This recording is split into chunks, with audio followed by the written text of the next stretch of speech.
بسم الله الرحمن الرحيم فلولا نفر من كل فرقة منهم طائفة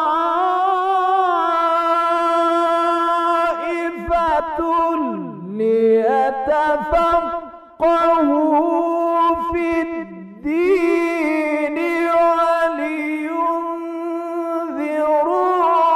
قومهم إذا رجعوا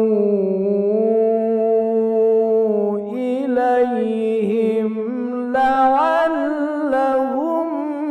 يحذرون.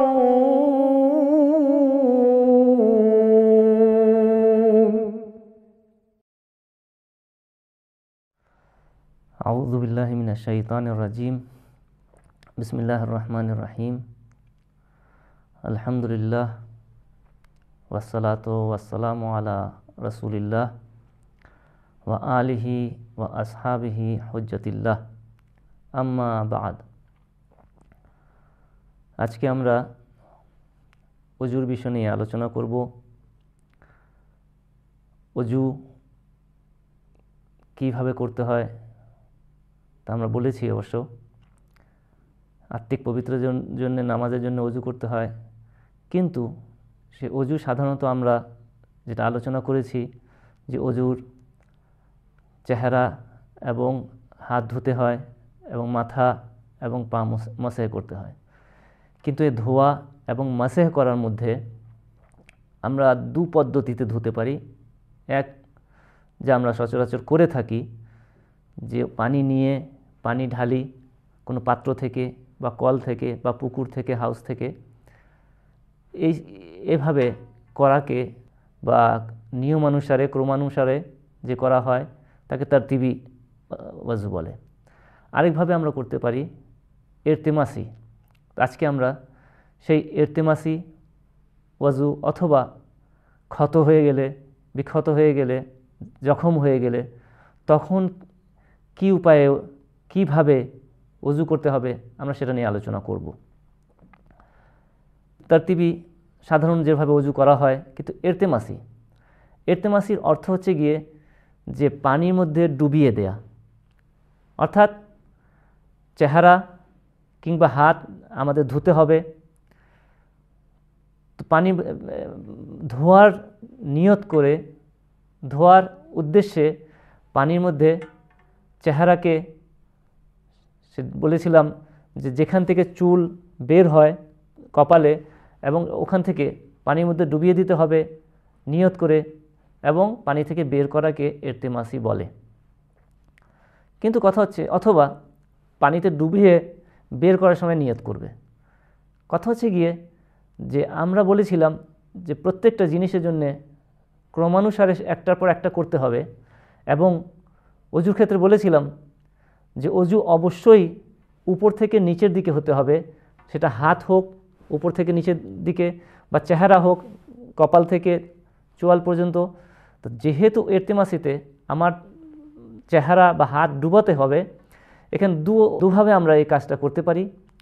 একবার আমরা নিয়ত করব, ইচ্ছা করব যে অজু করতে যাচ্ছি, সে নিয়তে আমরা চেহারাকে পানির মধ্যে ডুবিয়ে দেব, এবং বের করার সময় কপাল থেকে বের করতে হবে। মানে পানি থেকে কপালটা প্রথমে বের হবে, তারপর শেষে গিয়ে চোয়াল বের হবে। এটা হচ্ছে একটা কারণ, তার টিপটা বাকি থাকে। অথবা সেই নিয়ত করে কপাল থেকে পানিতে ঢুকাতে হবে, এবং শেষ পর্যন্ত বের হওয়া পর্যন্ত, সে কপাল থেকে বের হওয়া পর্যন্ত আবার শেষ পর্যন্ত নিয়তে বাকি থাকতে হবে। হাতও ঠিক সেই রকম, যে হয় হাত ঢুকিয়ে দেব পানিতে, তারপর নিয়ত করব যে হাত ধুচ্ছি, এবং ধোয়ার নিয়ত করে কনুই থেকে বের করতে হবে। অথবা কনুই থেকে পানিতে হাত ডুবাতে হবে এবং ডুবিয়ে আবার কনুই থেকে বের করতে হবে। কারণ যদি আমরা হাত বের করার সময় কনুই থেকে বের না, ঢুকানোর সময় যদি নিয়ত করেছি, কিন্তু বের করার সময় যদি আমরা সেই নিয়তে বাকি না থাকি শেষ পর্যন্ত, তাহলে দেখা যাবে আমরা ঢুকানোর সময় পানিতে হাত বা চেহারা নিয়ত করেছি, তো ঢুকানোর সময় যে পানিটা লাগছে সেটা হচ্ছে অজুর পানি, কিন্তু বের হওয়ার সময় যেহেতু আমার নিয়ত সেখানে বাকি নেই, তখন সেটা অজুর পানি বলে হিসাব হবে না। এমত অবস্থায় যদি হিসাব না হয় তাহলে সেই অবস্থায় আমার মাসা করতে অসুবিধা হবে, কারণ মাসার জন্য শর্ত হচ্ছে গিয়ে যে অজুর পানি দিয়ে মাসা করতে হবে। কিন্তু যখন আমি আমার হাত বা চেহারাকে বের করার সময় অজুর নিয়তে বাকি না থাকি, তাহলে হয়ে যাবে সেটা অজুর পানি নয়। যখনই অজুর পানি হবে না, তখন সেই হাতে যে পানি লাগানো আছে আমরা সে পানি দিয়ে মাসা করতে পারবো না। তাই আমাদেরকে যদি আমরা পানি নিয়ত করে পানিতে চেহারা ঢুকাই বা হাত ঢুকাই, তখন বের করা পর্যন্ত আমাদেরকে সেই নিয়তে বাকি থাকতে হবে যে হ্যাঁ আমরা হাত ধুচ্ছি বা চেহারা ধুচ্ছি, তখন সেটা অজুর পানি বলে গণ্য হবে এবং তখন আমরা সেই অজুর পানি দিয়ে মাসা করব। আরেকটা কথা, যেটা যদি কেউ অজু করার সময় তারতিবি এবং ইরতিমাসি দুটাকে মিশিয়ে দেয়, যে কিছু অংশ তারতিবি করবে এবং কিছু অংশ ইরতিমাসি করবে, কোনো অসুবিধা নেই, করতে পারে। অর্ধেকটা কাজ সে তারতিবি হিসাবে করবে, হাত দিয়ে পানি তুলে করবে, চেহারা ধুলো হাত দিয়ে পানি দিয়ে, কিন্তু হাত ধুলো সে পানিতে ডুবিয়ে, কোনো অসুবিধা নেই, সে করতে পারবে, জায়েজ সেটা করা। এখন কথা হচ্ছে যে যদি কোনো ব্যক্তির হাত কেটে যায় বা জন্মগতভাবে হাত ছিল না, এমন অবস্থা ব্যক্তি সে কি করবে? এরকম ব্যক্তি, যেহেতু আমরা বলেছি যে কবজি থেকে নিচে যদি কাটা হয়, কবজি পর্যন্ত থাকলে সেটাকে হাত হিসাব করা হয়। কবজি থেকে যখন নিচে পর্যন্ত কাটা হবে, পুরো হাতটা তাকে ধুতে হবে। যদি কবজি পর্যন্ত কাটা হয় তাহলে সেটা হাত হিসাব হবে না, তখন সে হাত ধোয়া আর থাকবে না, তখন সে হাত ধোয়ার প্রয়োজন নেই তার। কিন্তু হ্যাঁ, সে অন্য হাত দিয়ে তখন মাসা করবে। যদি এক হাত কাটা থাকে সে অন্য হাত দিয়ে মাসা থাকে, কিন্তু হ্যাঁ যদি আঙ্গুল কাটা থাকে সে তার হাতের হাতুলি থেকে সে মাসা করবে। এবং যার হাতের হাতুলি পর্যন্ত নাই, অন্য হাত থেকে মাসা করবে। আর যদি কবজি পর্যন্ত তার হাত কাটা থাকে, সেটা হাতে হিসাব হবে না, তখন সে হাত আর ধোয়ার প্রয়োজন নেই। এখন কথা হচ্ছে যদি যে তার দুটা হাতই কবজি থেকে কাটা, যদি কিছু অংশ তার কবজি থেকে নিচে থাকে, হাতুলি বা আঙ্গুল পর্যন্ত অল্প একটু থাকলেও সে সেই অল্প একটু অংশ দিয়ে মাসা করবে, অথবা সে মাসা করার বেলায় তাকে একজন নিয়াবত নিতে হবে। মাওলায়া মাওলায়া মাওলায়া মাওলায়া মাওলায়া মাওলায়া মাওলায়া মাওলায়া, অর্থাৎ একজনকে তার স্থলাভিষিক্ত করতে হবে, যে তার পক্ষ থেকে নিয়ত করে তাকে পায়ের মাসা বা মাথার মাসা করিয়ে দেবে। এখন কথা হচ্ছে যে হাত পা যদি কেটে যায় বা জন্মগত না থাকে, সেটা কথা আমরা বলেছি। যদি হাত অথবা পা, চেহারা, মাথা যেখানে মাসা করবে, অথবা অজুর স্থান যদি জখম হয়ে যায় বা ক্ষতবিক্ষত হয়ে যায়, অথবা হাড় ভেঙে গিয়ে ব্যান্ডেজ করতে হয়, এমত অবস্থায় সে কি করবে? এই অবস্থাকে যারা অজু করে তাকে বলা হয় জাবিরা। জাবিরা অর্থ হচ্ছে গিয়ে যে ভাঙ্গা স্থানে বা ক্ষত স্থানে ওষুধের লেপ দেয়া, অথবা কোনো ব্যান্ডেজ দিয়ে মোড়ানো, বা আমাদের এখানে যে চুনা মতো থাকে ওটা দিয়ে ব্যান্ডেজ করে দেয়া, প্লাস্টার করে দেয়া, এটাকে বলা হয় জাবিরা। এই অবস্থায় একজন মুকাল্লাফ বা যে অজু করবে সে কিভাবে অজু করবে তা এখন আমরা বর্ণনা করব। কথা হচ্ছে যে যদি তার সাধারণত যেভাবে অজু করে সেরকম যদি তার অজু করা সম্ভব হয়, তাহলে সে সেভাবে অজু করবে। উদাহরণস্বরূপ, যদি তার জখম খোলা থাকে, জখম হয়েছে চেহারায় বা হাতে, কিন্তু সেটা খোলা, পট্টি নেই, ব্যান্ডেজ নেই, কোনো ওষুধ নেই, এবং পানি লাগানোতেও কোনো অসুবিধা নেই, সে সেরকমভাবে অজু করবে। প্রায় হয় আমাদের হাত কেটে যায় কিন্তু আমরা ব্যান্ডেজও করি না, হাত থেকে রক্তও পড়ছে না যে নাপাক হবে, অপবিত্র হবে, তখন ঠিক সেই অবস্থাতেই সে ক্ষতর উপরে হাত বুলিয়ে সে অজু করবে বা চেহারাতে হাত বুলিয়ে অজু করবে। আরেকবার দেখা যায় যে না, ক্ষত আছে এবং ব্যান্ডেজ করা আছে বা ওষুধের প্রলেপ দেওয়া আছে, এমত অবস্থায় যদি সে ব্যান্ডেজ বা প্রলেপ খোলা সম্ভব হয় এবং পানির কোনো ক্ষতি না হয়, এমত অবস্থায় তাকে সেই কাজটি করতে হবে। সে ব্যান্ডেজ খুলে, সে পট্টি খুলে, সে প্রলেপ তুলে দিয়ে তাকে অজু করতে হবে, কারণ তার কোনো ক্ষতি নেই এতে, তাই তাকে সেই হিসাবে কাজ করতে হবে। দ্বিতীয় কথা হচ্ছে গিয়ে যে জখম আছে এবং খোলা রয়েছে, কিন্তু সে খোলা থাকা সত্ত্বেও সেখানে পানি লাগানো অসুবিধা আছে, তাতে ক্ষতি আছে।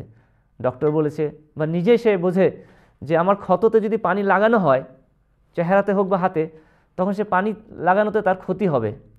এমন অবস্থায় সে একটা পবিত্র পাক পবিত্র কাপড় সেই স্থানে রেখে সেখানে ভিজে হাত দিয়ে হাত বুলিয়ে যাবে সেখানে, এবং তার অজু সহি হবে।